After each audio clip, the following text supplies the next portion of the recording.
Os efeitos físicos da raiva, que ela é a emoção da sobrevivência, que age para nos ajudar na manutenção da nossa integridade, você já sabe porque foi o que a gente conversou no episódio anterior. Nesse vídeo, que é a segunda e última parte da nossa reflexão sobre a raiva, nós vamos focar na resolução do problema. Afinal, qual é o jeito certo da gente lidar com essa emoção tão intensa que é a raiva que consome a muitos de nós? Fica nesse vídeo que eu vou te apresentar 3 ferramentas bem simples que vão te ajudar a controlar essa raiva na prática. Bora aprender? Está no ar o 3º episódio da série Fazendo as Pazes com as Suas Emoções.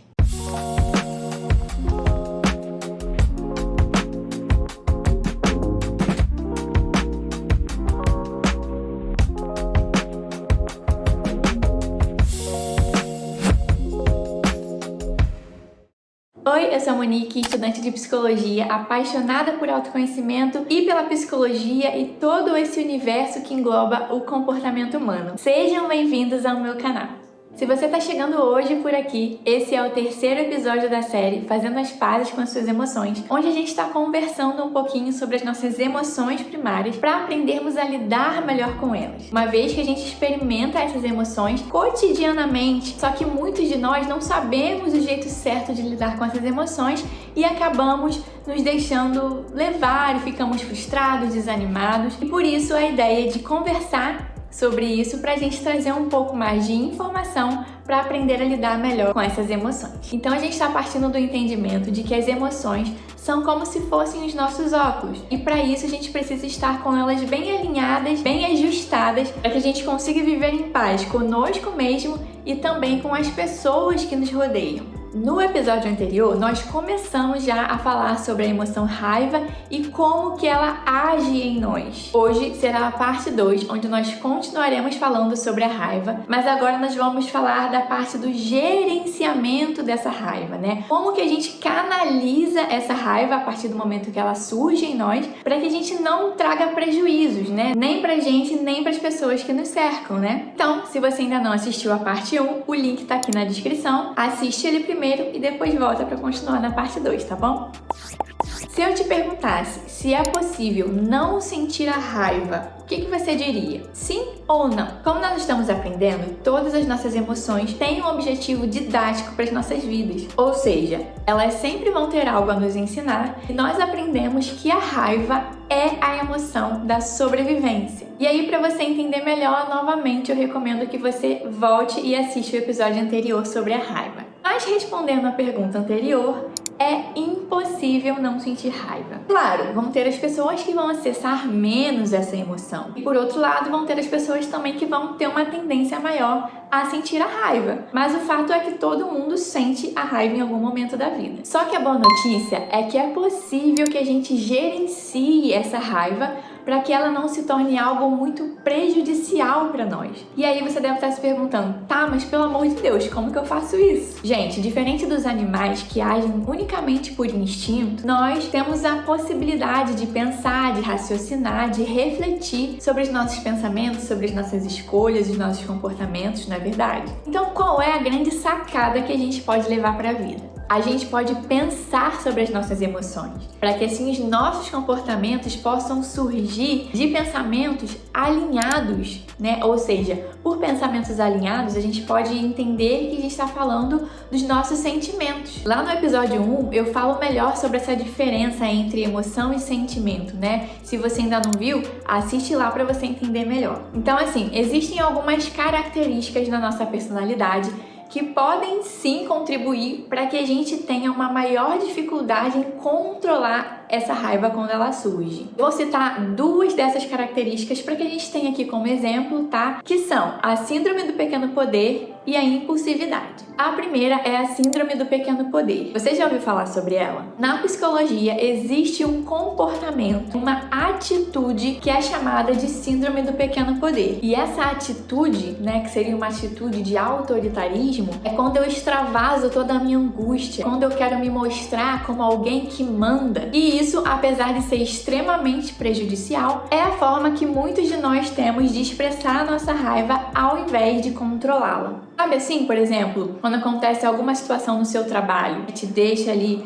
com raiva, que te tira do eixo, você no trabalho geralmente tem uma tendência a se controlar mais, porque dependendo ali da atitude que você tomar, você pode até ser demitido. A gente não age, não extravasa com essa raiva no trabalho, mas quando a gente chega em casa, com as pessoas que a gente tem mais liberdade de sermos quem nós somos, né? Qual é a tendência? É a gente estourar com essas pessoas, né? Então você estoura com seu marido, você estoura com seus filhos, até nos seus bichinhos de estimação, se você tiver, você acaba descontando neles. Então esse seria um exemplo dessa síndrome do pequeno poder, né? A segunda característica é a impulsividade. Pessoas impulsivas têm a maior possibilidade de descontar, né? De extravasar essa raiva em pessoas que não tem nada a ver com isso, né? Que estão ali próximas delas. O que é, né, uma pessoa impulsiva? É aquela pessoa que não filtra muito os seus pensamentos nem as suas ações, que não conseguem raciocinar sobre os seus atos, as suas palavras, elas simplesmente sentem e colocam pra fora. Só que é óbvio que isso numa relação não vai funcionar bem, né? Porque a tendência, né, vai ser você sempre machucar o outro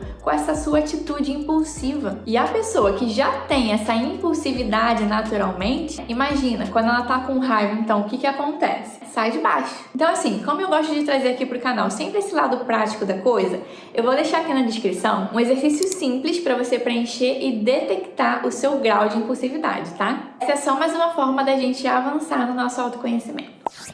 Então tá, chegamos na parte do vídeo em que a gente vai começar a falar então contra quem então que eu devo direcionar essa minha raiva, né? Pra onde, afinal de contas, que eu tenho que canalizar essa raiva toda. Mas antes, se você chegou até aqui e tá gostando desse conteúdo, se tá aprendendo bastante coisa, se tá achando interessante e tá vendo que esse conteúdo pode te ajudar na sua vida prática, eu te convido a deixar o seu like pra mim no vídeo, para eu entender, né, se eu tô no caminho certo e trazer cada vez mais conteúdos parecidos como esse, né, conteúdos informativos assim aqui pro canal, tá bom? E aí aproveita também e já se inscreve para não perder os próximos episódios da série, né, sobre as emoções, que a gente ainda vai falar aqui sobre tristeza, alegria e medo, tá? Claro, entre muitos outros conteúdos para te ajudar no desenvolvimento do seu autoconhecimento e sempre tudo embasado em dados da psicologia. Então corre, já se inscreve, ativa o sininho para não perder, beleza? Então, voltando aqui para o nosso conteúdo. Se essa raiva, tá, ela não for bem canalizada, além de todos esses prejuízos com os seus relacionamentos que a gente viu, ela também pode trazer junto algumas doenças físicas. Doenças como úlcera gástrica, hipertensão, disfunções cardíacas, entre outras. Então, assim, qual é o lado positivo da raiva? A gente aprendeu que ela é a emoção que vai nos ajudar na manutenção da nossa integridade, não é isso? Só que o ponto é que a gente precisa aprender a canalizar essa raiva para o lugar certo quando ela vem. Então fica a pergunta, qual é a forma mais adequada então da gente lidar com a raiva? A forma adequada é canalizando essa raiva para a conquista dos nossos objetivos. Então vamos pensar na prática? A raiva é a emoção que surge quando a gente é o quê? Frustrado. No episódio anterior, eu pedi para que você fizesse um exercício de detectar ali quais são os principais momentos, situações, né, que fazem com que você sinta a raiva, né? Você fez esse exercício, você vai perceber que geralmente essa raiva ela acontece, né, ela surge em nós quando alguma expectativa nossa é frustrada. Sendo assim, a gente deve pensar assim: bom, aconteceu ali situação X, tá? Essa situação me deixou frustrado. O que fazer então para corrigir essa situação? Será que a melhor maneira é suprimir essa raiva? Gente, isso é impossível. Pessoas que suprimem a raiva, né? E o que é suprimir a raiva? É extinguir, é acabar, é não querer sentir de jeito nenhum essa raiva. Pessoas que fazem isso vão ter a tendência a querer evitar relacionamentos íntimos. Porque na cabeça dessa pessoa, se relacionar em algum momento vai trazer à tona a emoção raiva. E ela não quer sentir a raiva, ela quer fugir disso a todo custo. Então ela acaba usando ali um mecanismo de defesa da evasão. E será que realmente fugir é o caminho? Eu diria que não, né? Porque fazendo isso, você só está maquiando o seu problema com a raiva. Você só tá, sabe, aquele empurrando para debaixo do tapete? E isso, no final das contas, só vai te trazer mais e mais prejuízos emocionais. Então, o que realmente funciona, Monique, quando eu tô com raiva? Anota aí que eu vou te dar agora 3 ferramentas que podem te ajudar. A primeira delas é a distração. Simplesmente assim, ó, quando a gente pensa em outras coisas quando a gente está no momento de raiva, isso vai me dar mais chances de não pensar em coisas ruins. Isso porque o nosso cérebro não consegue focar em 2 problemas ao mesmo tempo. E isso é ciência. Ou seja, você pode se livrar de sentimentos indesejáveis engajando em alguma atividade cognitiva que vai fazer com que o seu cérebro comece a trabalhar nesse problema, fazendo com que você consiga se desligar do seu problema inicial, ficando assim mais tranquilo. Então aí vai alguns exemplos de atividades cognitivas que você pode fazer na hora que você estiver com raiva para conseguir meio que fugir dessa situação. Você pode simplesmente começar a contar de 1 até 10 aí usando seus dedos, né? Então conta 1, 2, 3, 4, 5, vai contando. Seu cérebro vai ficar focado nisso e vai ser uma maneira de você desviar a sua atenção do problema. Você pode pegar aí o seu celular na hora, abrir um jogo que envolva raciocínio e começar a jogar aquele jogo. Você pode, subir e descer a sua sobrancelha e ficar prestando atenção nesse movimento. É engraçado, né? Mas funciona. Isso tudo são técnicas cognitivas, tá? Para te ajudar na distração do seu cérebro. Mas digamos que você não tenha como se distrair com alguma atividade cognitiva ali na hora.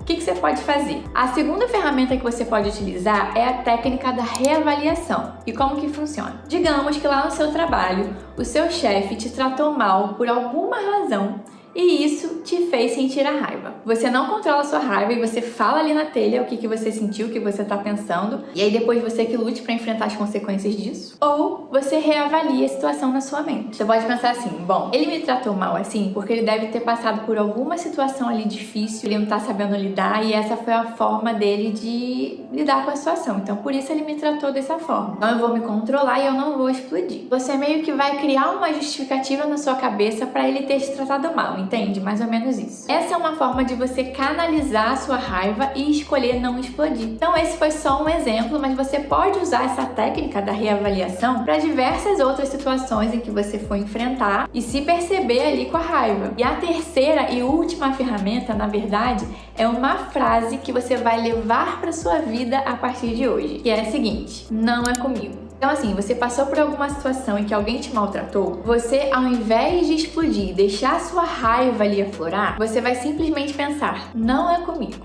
Essa é uma demanda da outra pessoa. É a forma com que ele ou ela lida com as suas emoções. E eu não preciso participar disso. E ponto. Você tira esse peso das suas costas porque na verdade não é sobre você, é sobre o outro e como ele lida com seus problemas, com as suas emoções. Então, só para resumir aqui toda essa nossa conversa. Você aprendeu que a raiva é uma emoção importante para a manutenção da sua integridade, mas aprendeu também que é preciso canalizar essa raiva para que ela não te traga danos. E as 3 formas de você fazer isso são: distraindo a sua mente com alguma atividade cognitiva, reavaliando a situação mentalmente e usando a frase não é comigo. Gente, pode ser que esse vídeo tenha ficado um pouquinho longo, mas eu acredito que ele tenha ficado bem completo. E eu espero que você tenha saído desse vídeo entendendo melhor sobre essa emoção que mexe com tantas pessoas, e que você então, a partir de agora, consiga aplicar essas ferramentas que eu trouxe aqui e ajudar a lidar melhor com ela no seu dia a dia. Deixa aqui nos comentários o que você achou dessas ferramentas, se em algum momento você já usou alguma delas como uma estratégia para lidar com a sua raiva. Compartilha aqui a sua experiência pra gente ir junto, trocando experiências e ir crescendo e amadurecendo em todo esse processo, né? Toda essa jornada chamada vida. E assim nós finalizamos o nosso estudo sobre a raiva e no próximo episódio nós vamos falar de outra emoção que também muito nos atinge no nosso dia a dia, que também é muito importante que a gente saiba como lidar com ela, e é a emoção tristeza. Eu te espero então no próximo vídeo. Um beijo no seu coração e vamos juntos florescendo!